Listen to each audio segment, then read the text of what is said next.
देश दुनिया के ताज़ा हालात बताने के साथ साथ इस वीडियो में एक बहुत ज़रूरी जानकारी भी आप लोगों के साथ शेयर करूंगा। ध्यान से इसको देखिएगा। लापरवाही करेंगे तो हो सकता है कि आने वाली आपकी औलादों को आने वाले वक्त में बहुत ज़्यादा परेशानियों का सामना करना पड़े। इस वीडियो में हम आपको मिडिल ईस्ट की भी कुछ खबरें बताएंगे। मिडिल ईस्ट एक ऐसी जगह है जहां पर लड़ाई कभी ख़त्म नहीं होगी, क्योंकि वहां पर इजराइल मौजूद है और इजराइल के साथ साथ इजराइल का दोस्त अमेरिका भी बहुत सारे मिडिल ईस्ट के देशों में अपने पैर जमा कर बैठा हुआ है। तो मिडिल ईस्ट में कभी भी पूरी तरीके से शांति नहीं हो सकती।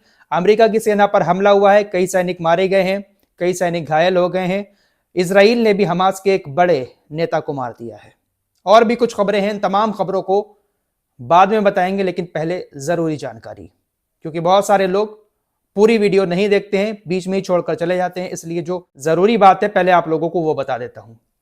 दोस्तों, एसआईआर हो रहा है 12 राज्यों और केंद्र शासित प्रदेशों में। बिहार के अंदर एसआईआर हो चुका है। ये जो जरूरी जानकारी मैं आप लोगों को देने जा रहा हूं, ये उन लोगों के लिए है जिनकी उम्र 18 साल हो चुकी है, या आने वाली 1 जनवरी 2026 तक 18 साल उम्र हो जाएगी।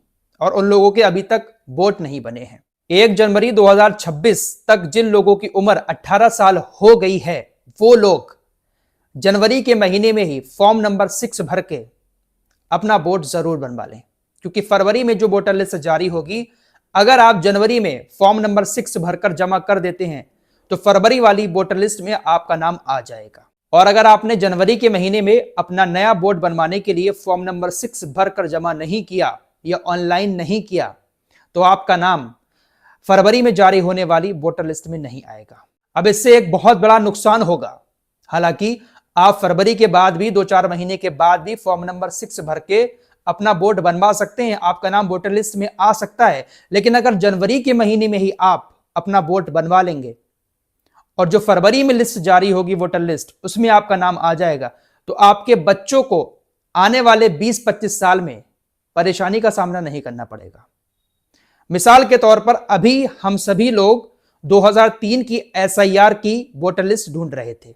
अपने पापा का नाम, अपनी मां का नाम, दादा दादी का नाम हम 2003 की वोटर लिस्ट में खोज रहे थे। बहुत सारे लोग ऐसे हैं जिनके पापा का नाम, मम्मी का नाम या दादा दादी का नाम 2003 की वोटर लिस्ट में है ही नहीं।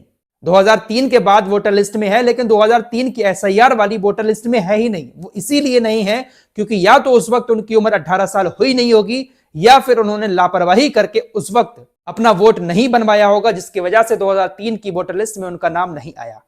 अगर आप जनवरी, आने वाली ये जो जनवरी है, इस महीने में फॉर्म भर के नया वोट अपना बनवा लेते हैं जिनकी उम्र 18 साल हो गई है, तो फरवरी में जो वोटर लिस्ट जारी हो रही है, ये एसआईआर वाली वोटर लिस्ट है, तो आपका नाम भी इसी एसआईआर वाली वोटर लिस्ट में आ जाएगा। एसआईआर 2003 में हुआ था और अब 22 साल के बाद 2025 में हुआ, 22-23 साल के बाद। और हो सकता है कि आने वाले 20-25 साल में फिर एसआईआर हो, और होगा ही। तो कहीं ऐसा ना हो कि आपके बच्चे आपका नाम 2025 की एसआईआर में खोजते रह जाएं और आपका नाम मिले ही ना। 2-3 महीने के बाद बनवाएंगे, वोट बन जाएगा, लेकिन 2025 की एसआईआर में फिर आपका नाम नहीं आएगा। जिनकी उम्र 18 साल हो गई है, लापरवाही ना करें, फॉर्म नंबर 6 भर के आप जमा करें और अपना नया वोट बनवाएं। आप ये काम जनवरी के महीने में ही कर लेंगे तो एसआईआर की लिस्ट में आपका नाम आ जाएगा। 20-25 साल के बाद भी अगर लिस्ट देखी जाएगी कि 2025 की एसआईआर की जानकारी लेकर आओ, तो आपका नाम होगा, आपके बच्चों को परेशानी नहीं होगी। इसलिए यह काम जरूर कर लें जिन लोगों की उम्र 1 जनवरी 2026 तक 18 साल हो रही है या पहले हो चुकी है और अभी तक वोट नहीं बना है। इस वीडियो को शेयर भी करें, क्योंकि बहुत जरूरी जानकारी मैंने आप लोगों को दी है। आइए मिडिल ईस्ट की तरफ चलते हैं। खबर आ रही है कि मिडिल ईस्ट के अंदर अमेरिका का जो सीरिया के अंदर अड्डा बना हुआ है, वहां पर एक हमला होता है, और यह हमला आईएसआईएस की तरफ से किया गया। आईएसआईएस एक बड़ा आतंकी संगठन है और इसका इस्लाम से दूर दूर तक नाता नहीं है, लेकिन इसको इस्लामिक स्टेट कहा जाता है। और आईएसआईएस को बनाने वाला कौन है, यह पूरी दुनिया जानती है। आईएसआईएस ने हमला किया और उस हमले में 3 अमेरिका के सैनिक मारे गए। अमेरिका का जो ठिकाना है सीरिया के अंदर, उस ठिकाने पर हमला हुआ था। 3 सैनिक मारे गए अमेरिका के और कई सारे सैनिक घायल हो गए। अमेरिकी अधिकारियों का कहना है कि जिसने हमारी सेना के ऊपर हमला किया था, हमने उसको भी मार दिया है। और लोग याद रखें कि अमेरिका के ऊपर कोई भी हमला करता है, अमेरिकी सैनिकों के ऊपर कोई हमला करता है, तो दुनिया में वो कहीं भी चला जाए, अमेरिका उसको बख्शेगा नहीं, उसको मार देगा। फिलहाल हमलावर मारा जा चुका है, लेकिन काफी ज्यादा दुख के साथ राष्ट्रपति ने भी पोस्ट किया है। दोस्तों, अब ऐसी चीजें चल रही हैं कि ये जो अल जुलानी है सीरिया के राष्ट्रपति, इनकी ये तस्वीर वायरल हो रही है और तस्वीर में ये जो पीछे शख्स दिखाई दे रहा है, इसको हमलावर बताया जा रहा है कि ये शख्स था जिसने अमेरिकी सैनिकों के ऊपर हमला किया। अमेरिका ने इस हमले को आईएसआईएस से जोड़ा है, लेकिन यह शख्स किसके साथ खड़ा है? सीरिया के राष्ट्रपति अल जुलानी के साथ। और अल जुलानी अब कितने करीब हो चुके हैं अमेरिका के, आप सभी लोग जानते हैं। और ये हाल ही का फोटो लग रहा है अल जुलानी का, ये हाल ही का फोटो है जब वो कोट पैंट पहने हुए नजर आ रहा है। इससे पहले तो वो वैसे कुर्ता पजामा वगैरह पहनते थे, लेकिन जब से अमेरिका से मुलाकात हुई है और देशों से मिले हैं तो उन्होंने अपना पूरा लुक चेंज कर लिया है। तो इसी लुक में फोटो है और फोटो में सामने वो खड़ा हुआ नजर आ रहा है पीछे, तो कह सकते हैं कि ये इनका करीबी ही है।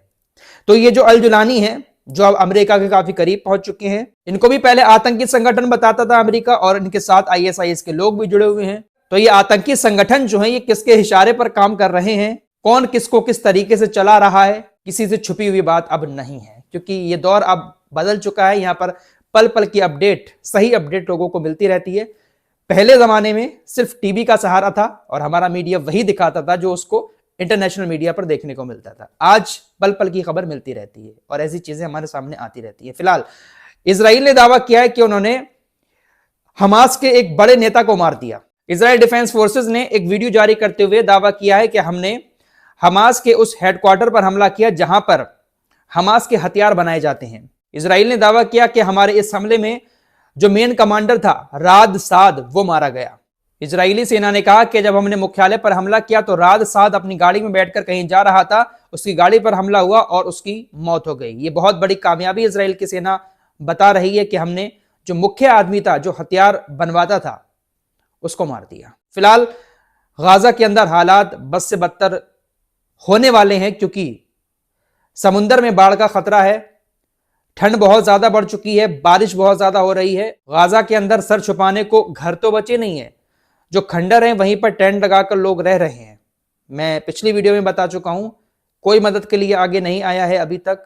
हाँ, जो वैसे खाने पीने की मदद है, जरूरी सामान है, वो भेजे जा रहे हैं, लेकिन गाजा को बसाने के लिए, गाजा के घरों को बनाने के लिए अभी तक कोई भी देश सामने नहीं आया है। तुर्की बातें कर रहा था बड़ी बड़ी, लेकिन तुर्की ने भी अभी तक कुछ नहीं किया है। फिलहाल ये सब चल रहा है दुनिया के अंदर। इस रिपोर्ट में इतना ही, कुछ और खबरों के साथ फिर हाजिर होऊंगा। अपना ख्याल रखिएगा। अल्लाह हाफिज।